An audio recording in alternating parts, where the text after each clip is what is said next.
Hello दोस्तों, M D ताज Ansari best math class में आपका स्वागत है। प्यारे दोस्तों, आज द्विघात समीकरण के पार्ट 3 आप लोगों के बीच लेके आ चुके हैं। जो पार्ट 1 पार्ट 2 के प्रकार के क्वेश्चन को हल करने की तरीका को हम बता चुके हैं। जो एक्स स्क्वायर का गुणांक 1 दिया गया हो तो इस प्रकार के क्वेश्चन को हल करने की पार्ट 1 में बताया जा चुका है। अगर एक्स स्क्वायर का कोई गुणांक दिया गया हो तो इस प्रकार के क्वेश्चन को पार्ट 2 में हल करने की तरीका को बताया गया है। इन दोनों तरीका से हट के पार्ट 3 में क्वेश्चन को हम बताएंगे। तो चलें, देखिए, अगर कोई क्वेश्चन दिया गया हो 2√3x² माइनस 14x प्लस 4√3 बराबर 0। दोस्तों, अगर एक्स स्क्वायर का गुणांक जो दिया गया हो वो 2√3 तो करनी के रूप में दिया गया हो तो उस प्रकार के क्वेश्चन को हम लोग किस तरह हल करेंगे। देखें, दिया गया है question 2√3x² minus 14x plus 4√3 बराबर 0। इस प्रकार के क्वेश्चन को हम किस प्रकार हल करेंगे। तो सबसे पहले इस प्रकार के क्वेश्चन को हम ट्रिक द्वारा हल करने की विधि को बताएंगे। उसके बाद हम गुणनखंड द्वारा इसको हल करके दिखाएंगे। तो चलें, सबसे पहले हम ट्रिक द्वारा जानते हैं कि दिए गए द्विघात समीकरण में सबसे महत्वपूर्ण होता है उनके चिन्ह। तो जो द्विघात समीकरण दिया गया है वो द्विघात समीकरण एक चिन्ह माइनस दिया गया है, दूसरा चिन्ह प्लस दिया गया है। तो हम जानते हैं प्लस जो होता है वो माइनस माइनस, ये समीकरण का चिन्ह है।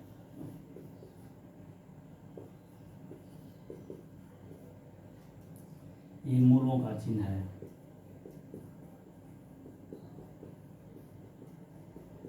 दूसरा पढ़े हैं कि अगर दिए गए समीकरण माइनस माइनस हो, एक पहला होता है माइन प्लस, दूसरा होता है माइनस।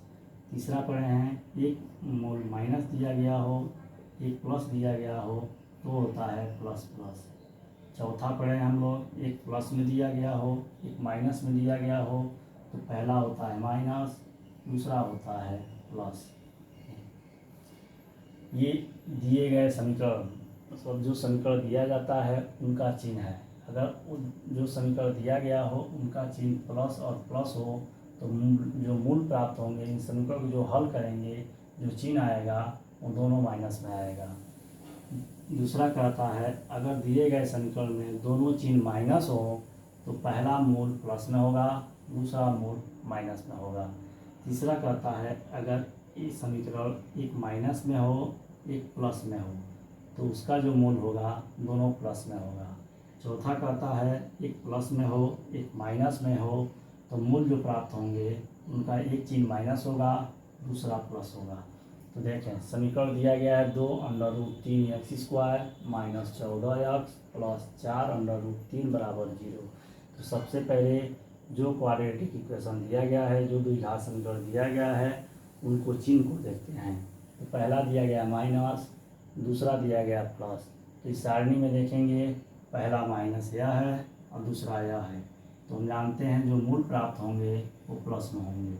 इसका मतलब जो ये द्विघात समीकरण दिया गया है इनके जो मूल प्राप्त होंगे दोनों प्लस में होंगे।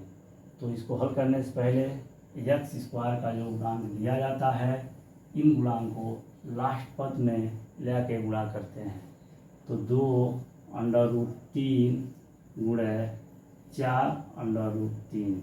देखिए, 2 का गुणा 4 में करेंगे 8 होगा, √3 और √3 का गुणा करेंगे तो करनी खत्म हो जाएगा, सिर्फ 3 होगा। 8 त्रिके 24। अब देखिए 8 त्रिके 24। अब क्या करेंगे, लास्ट पद का चिन्ह देखते हैं। ये लास्ट पद का चिन्ह प्लस में दिया गया है। इसका मतलब इस 24 को ऐसे दो गुणनखंड प्राप्त करेंगे कि उन दोनों संख्याओं को आपस में जोड़ने पे ये 14 प्राप्त हो जाए, बीच वाला संख्या प्राप्त हो जाए। और पुनः उन दोनों संख्याओं को आपस में गुणा करने पे ये 24 प्राप्त हो जाए। तो हम जानते हैं सबसे पहले इस 24 का हम गुणनखंड करेंगे। सम संख्या है तो 2 से काटेंगे, तो 2 एकम 2 और 2 दूनी 4। ध्यान से देखिएगा, ये 2 से काटा गया है 24 को, तो 12 हुआ है। 2 में 12 जोड़ेंगे 14 आ जाएगा। इसका मतलब इस 12 का गुणनखंड करने की कोई ज़रूरत नहीं है। तो जानते हैं सबसे पहले हम 12 और 2, ये 2 ऐसी संख्या है जो इनको आपस में जोड़ा जाएगा तो 14 प्राप्त होगा। इन दोनों को आपस में गुणा किया जाएगा, 24 प्राप्त होगा। तो हम जानते हैं सबसे पहले हम बड़ा संख्या लिखते हैं, उसके बाद छोटा संख्या लिखते हैं। ये माइनस और प्लस है तो चिन्ह क्या आएगा, प्लस प्लस। पहला मूल प्लस में होगा, दूसरा मूल भी प्लस में होगा। अभी आंसर नहीं होगा। अब एक्स स्क्वायर का जो गुणांक दिया गया है, इन दोनों मूलों में हम भाग दे देंगे।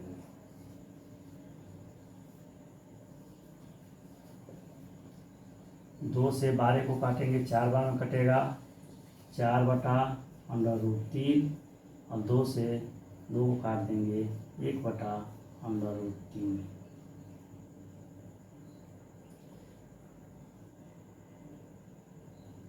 सॉरी, ये 2 से 12 को काटेंगे, 6 बार में कटेगा, तो 6√3 और 1/√3। अभी इसको क्या करेंगे, 6√3 को अंश और हर में √3 से गुणा करेंगे। देखिए ये 6√3 और नीचे आ जाएगा √3 और √3 का गुणा करेंगे, 3 होगा, 3 एकम 3, 3 दूनी 6, तो 2√3। मतलब इस समीकरण का जो मूल प्राप्त होंगे, एक होगा 2√3, अगला जो होगा 1/√3। ये द्विघात समीकरण जो दिया गया है, 2√3 x square minus 14x plus 4√3 बराबर 0। इस द्विघात समीकरण के जो मूल होंगे 2√3 और एक मूल होगा 1/√3, जो यही आंसर हो गया। अब इस समीकरण को हम गुणनखंड भी द्वारा बताएंगे कि इस समीकरण को गुणनखंड भी द्वारा किस प्रकार से हल किया जाता है।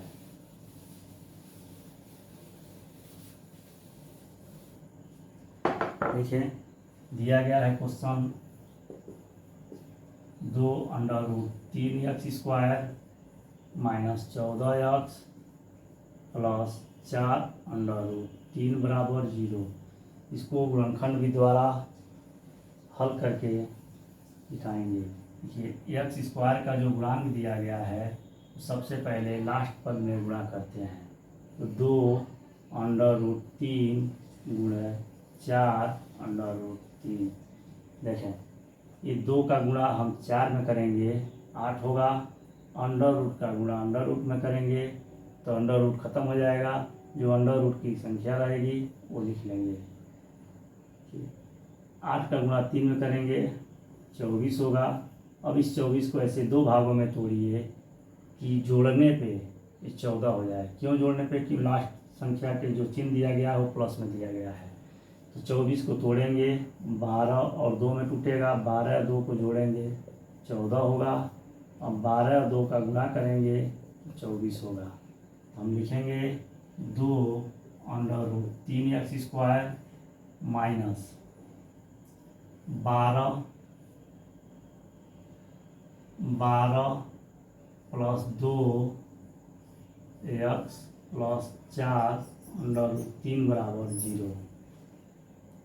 देखें 2√3 एक्स स्क्वायर, इस माइनस का अंदर गुणा करेंगे, एक्स का भी अंदर गुणा करेंगे, माइनस का गुणा प्लस 12 में करेंगे तो माइनस 12 और एक्स का गुणा करेंगे तो 12x, इस माइनस का इस प्लस में गुणा करेंगे माइनस होगा, 2 और एक्स का गुणा करेंगे 2x प्लस 4√3 बराबर 0। अब 2 का हम जोड़ा बनाएंगे। सबसे पहले जोड़ा में देखेंगे कौन सी संख्या कॉमन हो जाएगा। तो पहले संख्या में हम 2√3 एक्स कॉमन लेंगे, तो यहाँ एक्स बचेगा और माइनस हम 12 को लिख सकते हैं 2 गुणे 6, ये 2 कामन हो गया, बचेगा क्या 6। देखिए √3 कामन लिया गया है तो यहाँ √3 नहीं है, 6 में √3 भाग हो जाएगा। अब देखिए यहाँ से -2 कामन ले लेंगे तो यह जब बाहर माइनस होता है तो अंदर चिन्ह बदल जाता है, प्लस है तो माइनस लिखेंगे। इस 4 को लिख सकते हैं 2 गुणे 2, 1 2 बाहर हो गया, 1 2 बच गया, √3 बराबर 0। देखिए अभी जो कामन लेने के बाद पुस्तक में जो संख्या बचा है वो सेम नहीं है, इसको हम सेम करेंगे। 2 √3x x माइनस 6 बटा √3, इस √3 का अंश और हर में गुणा करेंगे, √3 √3 -2, ये जैसे है वैसे उतार लेंगे, x माइनस 2 √3 बराबर 0। देखिए ये दिया गया है 2 √3x और x माइनस 6 का गुणा √3 में करेंगे 6 √3 होगा, और नीचे √3 का गुणा √3 में करेंगे 3 होगा, -2 x माइनस 2 √3 बराबर 0। देखिए 3 काम 3, 3 दूनी 6, 2 √3x x minus 2 √3 -2 x minus 2 √3 बराबर 0। देखें ये जो दोनों कोष्टक में है ये सेम हो गया।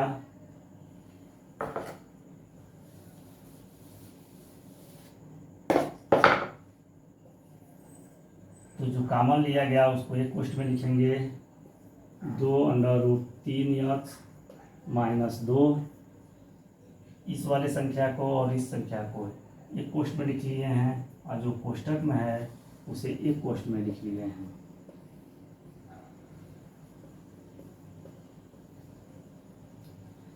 पहला जो संख्या दिया गया इसको 0 बराबर करेंगे, 2 √3x -2 बराबर 0, 2 को दूसरे साइड ले जाएंगे, 2 √3x बराबर 2 और x बराबर 2 भागा 2 √3, 2 से 2 काट देंगे तो x बराबर 1 बटा √3, एक मूल्य प्राप्त हो गया।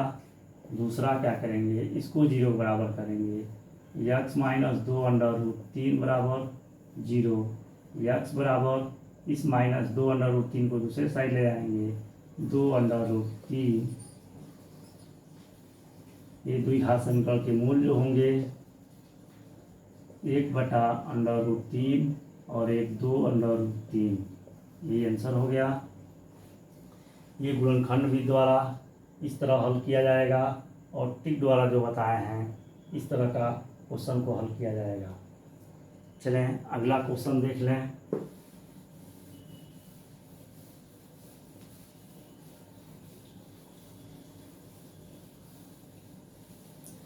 अब थोड़ा सा हटके क्वेश्चन दिया गया है,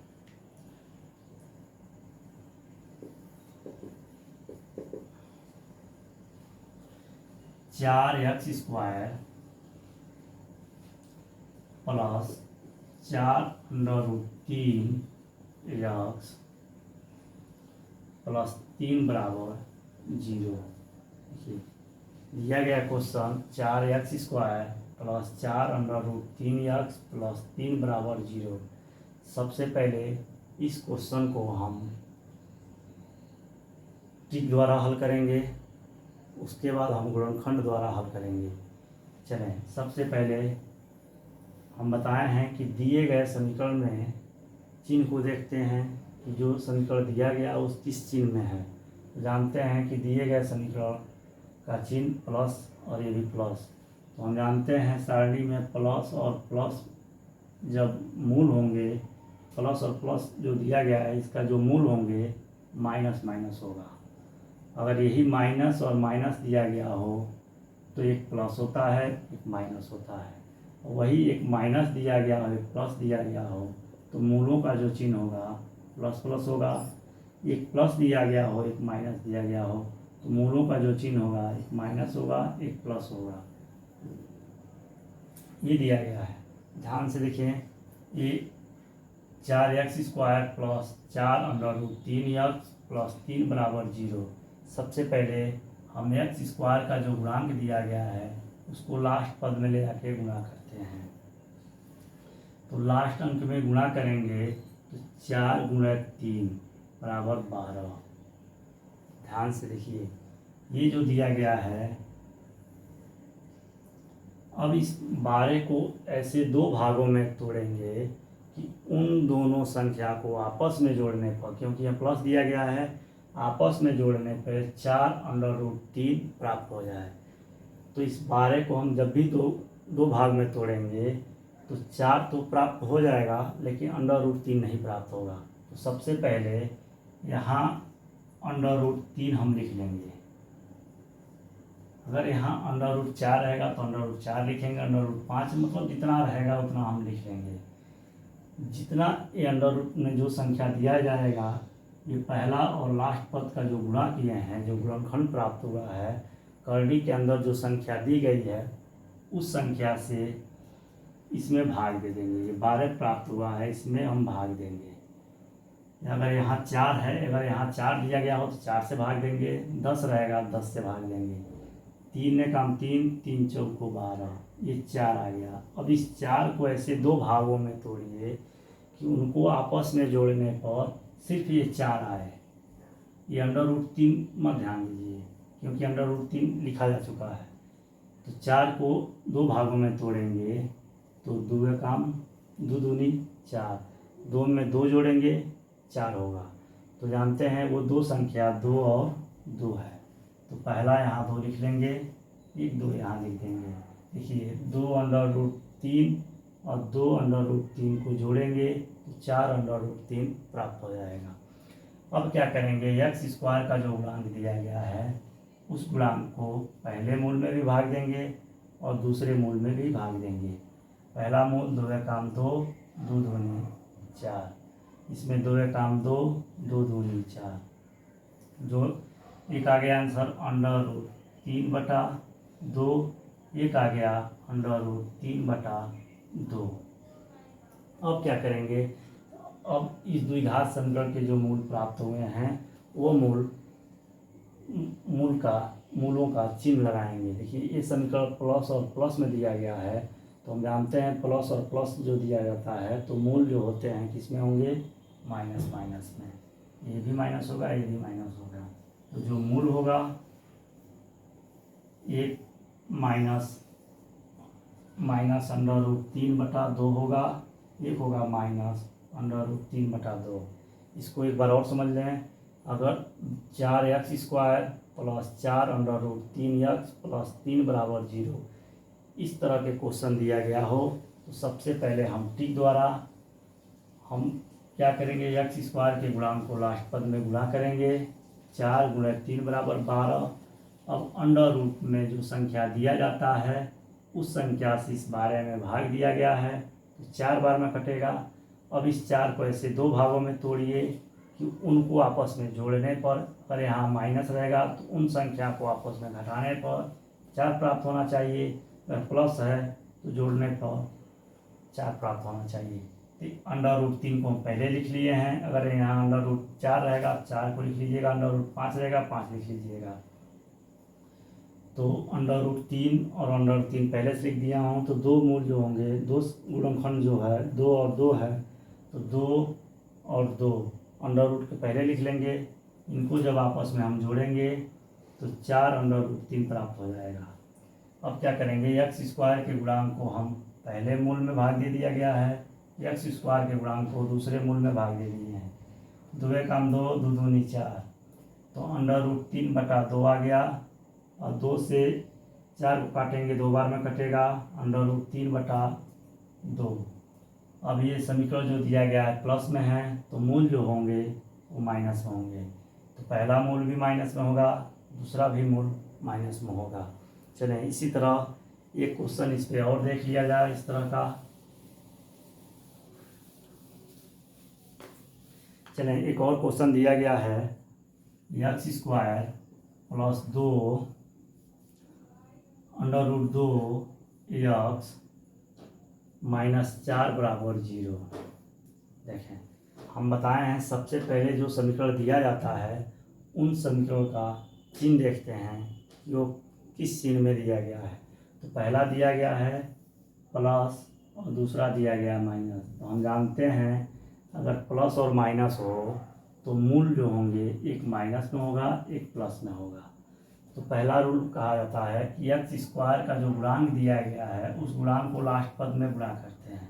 यहाँ एक्स स्क्वायर का गुणांक 1 है, 1 को हम 4 में गुणा करेंगे। देखिए, अब इस 4 को हम ऐसे 2 भागों में तोड़ेंगे कि उनको आपस में जोड़ा जाए तो √2 प्राप्त हो जाए, घटाया जाए, क्योंकि यह माइनस है। तो इस 4 को ऐसे 2 भागों में तोड़ेंगे कि उन 2 संख्याओं को आपस में घटाया जाए तो √2 प्राप्त हो जाए। तो हम बताए हैं सबसे पहले जब इसको तोड़ेंगे तो √2 प्राप्त नहीं हो पाएगा। तो जो यहाँ संख्या करड़ी के रूप में लिखा जाता है, तो सबसे पहले वो संख्या को हम लिख लेंगे। उसके बाद जो संख्या करड़ी में दिया गया है उस संख्या से ये गुणनखंड जो आया है उसमें हम भाग दे देंगे। तो ये √2 है तो 4 में भाग देंगे तो 2 बार में कटेगा। अब इस 2 को ऐसे 2 भागों में तोड़िए कि इनको आपस में घटाने पर 1 प्राप्त हो जाए। तो हम जानते हैं 2 को, एक संख्या 2 होगा, एक संख्या 1 होगा। 2 में से घटाएंगे तो √2 जो दिया गया इसका गुणांक 1 समझिए 1 है, तो 1 प्राप्त हो जाएगा। तो बड़ा संख्या पहले लिखेंगे और दूसरा संख्या छोटा संख्या बाद में लिखेंगे। इन दोनों को आपस में घटाएंगे तो 2 √2 को घटाएंगे √2 में से तो √2 प्राप्त होगा। अब क्या करेंगे, देखिए अब मूलों का चिन्ह लगाएंगे। यहाँ प्लस दिया गया है या माइनस दिया गया है, तो द्विघात समीकरण के जो मूल होंगे पहला होगा माइनस और दूसरा जो होगा प्लस। तो मूल जो प्राप्त होंगे एक होगा -2 √2 और एक होगा √2। जो यही द्विघात समीकरण जो दिया गया है x² प्लस √2x - 4 बराबर 0, इनकी जो मूल प्राप्त होंगे एक होगा -2 √2 और दूसरा होगा √2। चलें, एक क्वेश्चन हम आप लोगों को दे रहे हैं जो हल करके कमेंट बॉक्स में बताइएगा कि इसका आंसर क्या होगा। जो कि क्वेश्चन दिया गया है 3x² प्लस 2 √5x - 5 बराबर 0। इस क्वेश्चन को आपको हल करके कमेंट बॉक्स में बताना है कि इस क्वेश्चन का आंसर क्या आएगा। तब तक फिर पुनः मिलेंगे हम अगले वीडियो में। तब तक गुड नाइट, आपका दिन शुभ।